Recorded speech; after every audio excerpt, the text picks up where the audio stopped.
every day in a row since my dad told that story about 7th grade, and that's a fact. And I can tell you, it struck me like a thunderbolt when I set everything up and I put all the music stands and the books and the percussion equipment, turned on the lights, opened the curtains. The kids all came in and sat down. And these are my students. Not my students, they're my fellow kids that I went to school with. And they all looked at me. And I'm standing up in front, and I said, well, let's play page 12. And they went like that, and they looked up again. And I put my hands up, and I brought them back down, and they all played. And in that moment, I knew what I wanted to do. And I learned later that all those that are in this room that have teachers' hearts kind of understand that. But it's how do you find that way to communicate that love and passion that you have with students? It's really something, whether it's a blessing or a curse, that we're obsessed by. Every one of us wakes up every single day, no matter how crummy it's been or how hard it's going or how terrible the term is, and we all go, how am I going to make this work? There's got to be a way to make this work. There just has to be some way to engage these students. There has to be some way to come up and make something happen. And I realized that for me, music was the vehicle. Music was the opportunity to be in front of those students every day. And that's what led to the rest of this.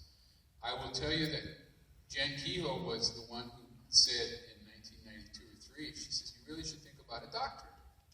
I said, why? I really don't want to do that. I'm happy doing this. And she said, because you need to keep growing. And I said, it's kind of late. And I didn't go back to graduate school until I was in my mid-40s for my degree. And the thought was, well, yeah, I'm already past mid-career, you know. And I think the point is, never ever stop learning. Never ever use the excuse, I'm too old. Never ever say, I've been at it too long, I'm too tired, I'm too this, I'm too that.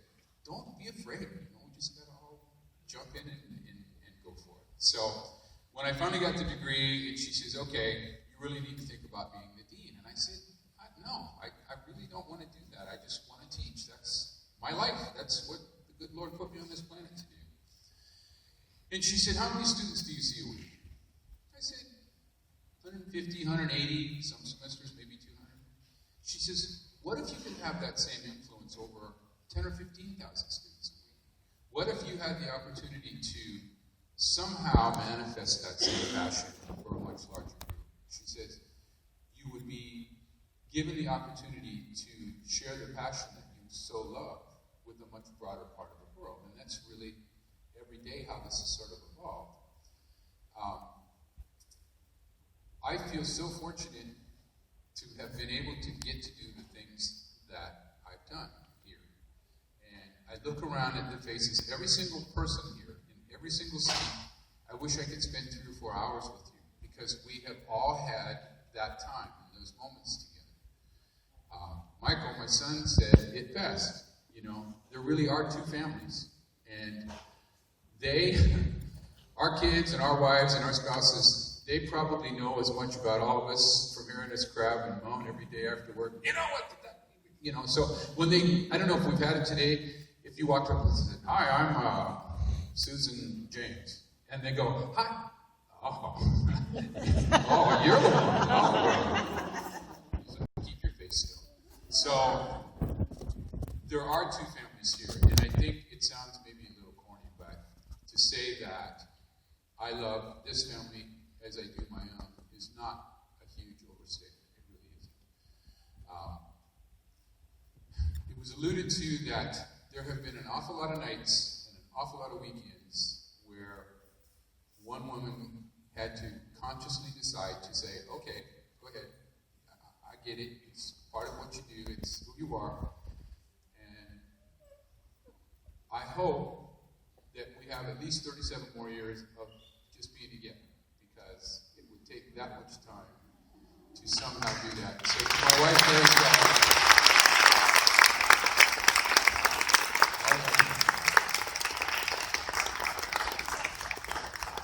my folks, Hoop and Rob, that's a long story on the hoop thing, but just trust me, it works. That's what we call her. If you call her Marilyn, she says, what? Some of you may not know that my dad called me on the phone on somewhere right around his 60th birthday on a Saturday morning and said, "Huh? Really? Well, you were late." So on his 67th birthday, he calls me and he says, "I'm at a hawk shop in Pasadena." I go, "Is that bad already? I mean, really?" He says, "I'm looking at a trombone." And I said, "Why?" He says, "I always wanted to play the trombone." He says, "Come up here and tell me if it's a good deal." And it's a good student instrument. So anyway, he bought it, and he took lessons, and he studied, and he's played in my Monday night band for the last 15, well, no more than that, about 17 years. And I think, it's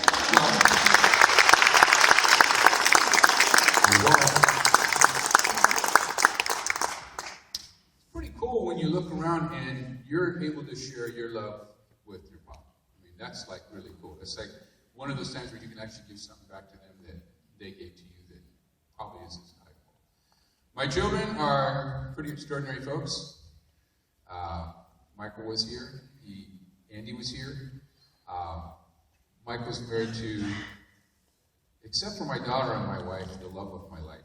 She's my favorite daughter. And I love my son, but truthfully, if it be known, I really love my daughter.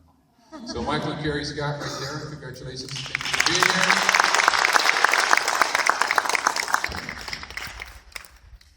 And Andy shared a little bit. She did start here at Long Beach City College as a theater major. And she came home about 2 weeks after high school. And she walked in and said, "Poppy, I figured it out. I'm going to have my AA when I'm 19, my BA when I'm 21, my master's when I'm 23, and there's going to be another Dr. Scott in the house." And I went, wow. I said, "Babe, just to start with, it's a 2-year degree, but nobody gets it in 2 years." And she goes, "I will." And she did. And she came here and was a theater major. And she did main stage productions. And the one story I can tell you about her is that the second or third show that she did with Tony Carrero, I remember sitting here after being here all these years, and all of a sudden your daughter walks on stage. And I go, wow, is this cool or what? And her character was so obnoxious that within 30 seconds I wanted to go down and choke her. Because she did such a great job acting. It was just terrific. So she graduated, ready to go, and she says, "I think I'm going to change my major to psychology. I've long since learned that theater and psychology are the same degree with a different name." She says, "I'm going to go to Cal State Long Beach." I said, "Babe, you can't get into Cal State Long Beach. It's impacted. You can't get." "I will." And she did. And she graduated in 2 years. And then she says, "I'm going to go to the program at Northridge because that gets me where I want to go." And she did. And she graduated. And she just finished her 4th year, and she starts her 5th year internship at Loma Linda Hospital. And she will graduate in June of 13. 1 more year of postdocs and boards. And there'll be another Dr. Scott in the house. So Andy Scott, I'm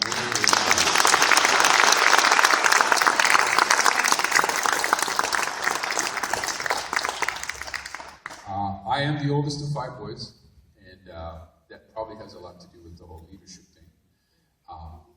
And we are proud. Wayne hit it right on the head. We'll talk about the other 4 all night long, because we're all so proud of each other. But to my brother Wayne, retired colonel, and his wife Cindy, who are here, my brother Craig, who's here, my brother Brian came to the concert last night, and my brother Mark's up in Seattle, which is too far for me to get down there. But I pay tribute to you, my brothers, because we share a common bond that only 5 of us on planet Earth share. It's been a joy, and I thank you to be here to celebrate this today.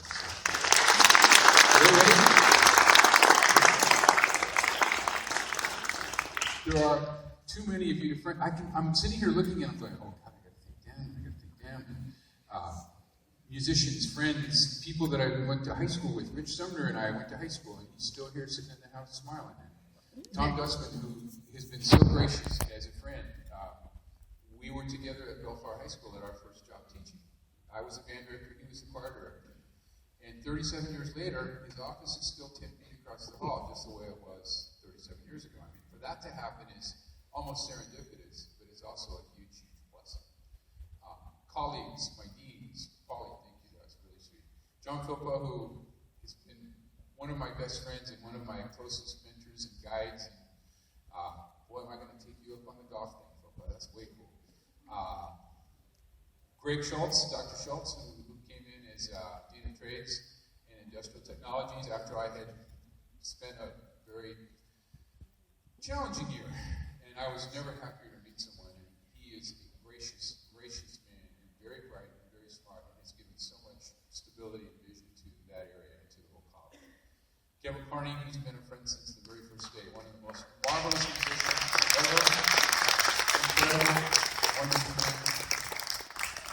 And everybody else, day in and day out, we see each other, we go by the desk, how's your kid, how's this, how's that, are you getting close to graduating yet?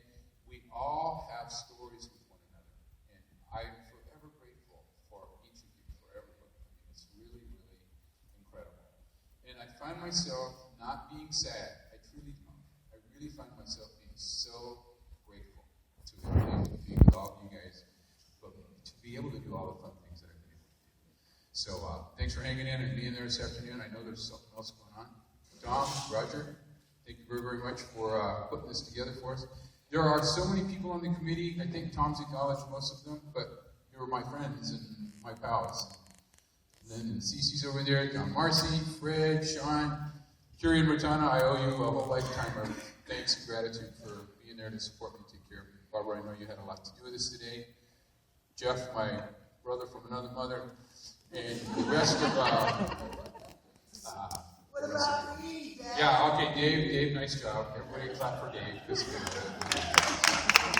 Okay, rather than just blather on, thank you to each of you.